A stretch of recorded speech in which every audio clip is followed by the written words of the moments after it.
Bismillahirrahmanirrahim. Alhamdulillah, wassalatu wassalamu ala rasulillah. Assalamu alaikum wa rahmatullahi wa barakatuh. Mes chers frères et sœurs, bienvenue dans cette nouvelle vidéo Follow Me for Hijra. Donc le thème d'aujourd'hui que nous allons aborder, c'est combien me faut-il d'argent pour émigrer aux Émirats. Alors ceci est une bonne question qui revient beaucoup. Donc les personnes qui me contactent pour, dans le désir de vouloir émigrer aux Émirats et d'obtenir le maximum d'informations me posent tous la même question: combien d'argent il me faut pour venir? C'est une très bonne question, mais qui nécessite quand même qui nécessite une petite étude. Tout d'abord, ce que j'ai à dire par rapport à ça, il n'y a pas de budget miracle ou de chiffres clés qui serait la clé de la Hijra aux Émirats.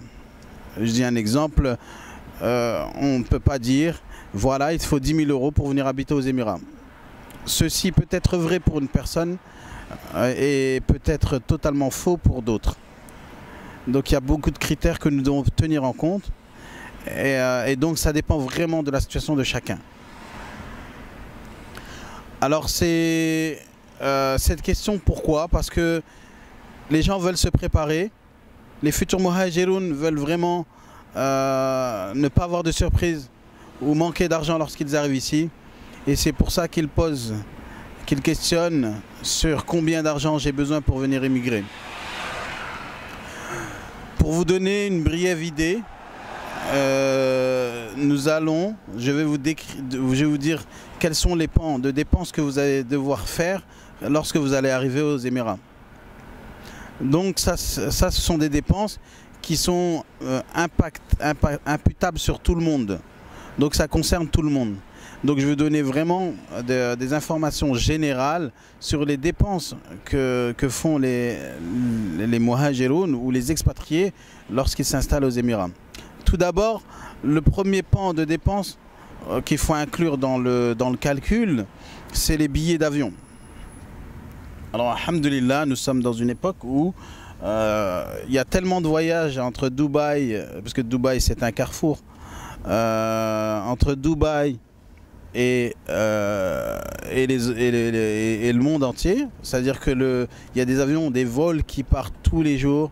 Il y a des vols qui partent tous les jours de Dubaï aux États-Unis, en Europe, partout. Donc les compagnies aériennes ont vraiment des prix très compétitifs à l'heure actuelle.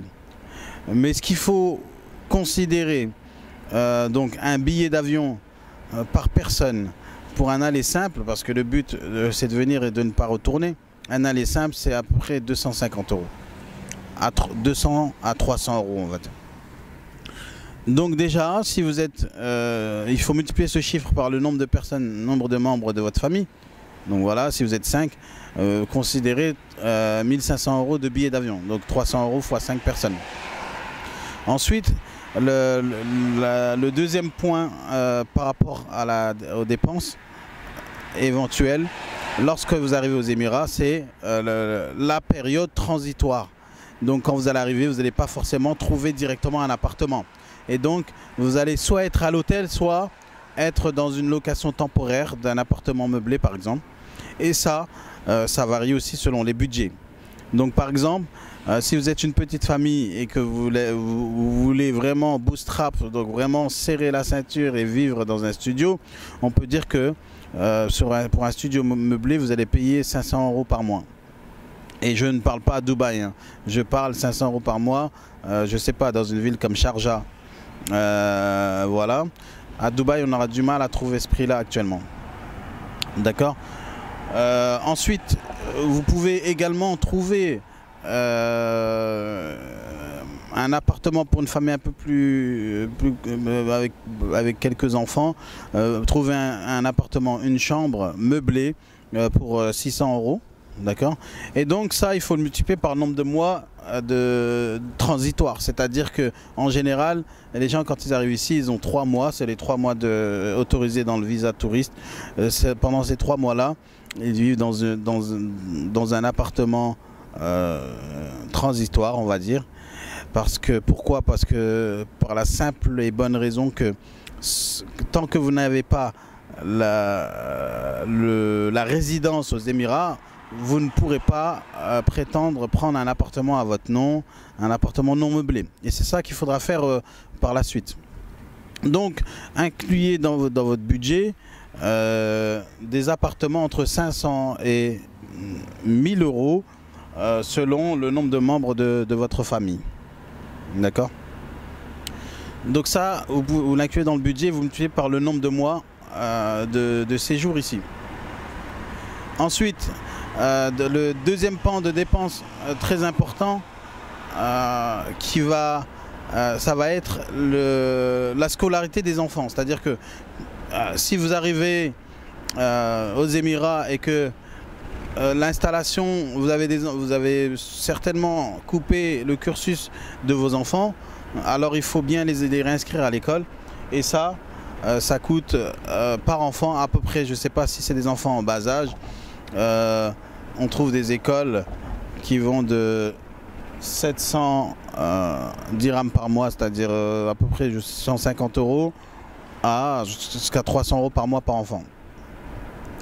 Voilà. Et donc plus votre enfant est avancé dans les études, plus il est dans les classes supérieures, plus vous allez payer par mois. Donc voilà. Donc pour les familles qui sont en bas âge, par exemple, qui ont des enfants en bas âge, vous êtes favorisé par rapport aux familles qui viennent avec des enfants déjà scolarisés en France et qui doivent impérativement continuer leur cursus. Donc là aussi ça diffère, ça veut dire que c'est pas le même budget pour une famille avec des enfants scolarisés et des enfants en bas âge. Donc ça aussi il faut le mettre sur la balance. Vous le multipliez par le nombre d'enfants et le nombre de mois. Donc ces fameux 3 mois transitoires. Donc moi j'ai dit l'installation c'est 3 mois, donc il faut calculer un budget de 3 mois. Il faut calculer aussi au niveau de la nourriture, les dépenses quotidiennes. Donc ça, on peut dire que si vous achetez localement, donc de la nourriture localement, vous pouvez vous en sortir à moins cher que la France. Mais si vous achetez à Carrefour, ce sera légèrement plus cher qu'en France. Donc ça aussi, c'est aussi une piste pour vous, pour faire vos calculs. Ok, ensuite, vous avez des pans de dépenses pour certaines personnes. Donc certaines personnes viennent déjà avec un poste. Donc ils ont des avantages avec une entreprise. Et ces avantages-là, si d'autres personnes viennent en aventurier, c'est-à-dire que vous venez sans avoir trouvé un travail au préalable et qu'il faut chercher, alors là, il faut inclure dans votre budget d'autres dépenses qui sont par exemple peut-être le renouvellement de visa parce que vous n'êtes pas sûr de trouver du travail dans les 3 mois. Donc le renouvellement de visa touristique qui s'élève à peu près à 500 euros par personne. 500 euros par personne, vous pouvez renouveler un visa de 3 mois pour, je sais pas, compléter votre recherche d'emploi ou peaufiner. Et donc ça, il faut l'inclure et c'est par passeport, donc même pour les bébés, 500 euros par mois. Donc ça vous donne à peu près une idée. Ensuite, certaines personnes viennent pour créer une société. Donc pour la création de société, voilà, là aussi c'est un budget différent. Parce que pour créer une société, il faut à peu près 6 000 euros par mois. 6 000 euros pardon, à l'année, ça c'est le coût de la licence, 6 000 euros. Et ensuite, celui qui crée sa société devra faire la résidence à toute sa famille, c'est-à-dire les papiers, la ID, la carte de résidence. Et donc ça aussi c'est un coût. Et ça on va le détailler dans une autre vidéo. Donc voilà, ça c'est pour vous donner un peu une idée de ce qu'est, combien vous avez besoin d'argent. Donc c'est vraiment aléatoire, ça dépend vraiment de chacun. Voilà, donc il n'y a pas de chiffre précis, mais vraiment il faut calculer tous ces pans de dépenses et ensuite poser le tout sur la table, faire un budget prévisionnel et donc là vous saurez à peu près combien vous avez besoin pour venir vivre, pour venir vous installer aux Émirats. Voilà, je vous remercie donc pour votre écoute. Jazakumullah khairan et on se dit à une prochaine vidéo. Assalamu alaikum wa rahmatullahi wa barakatuh.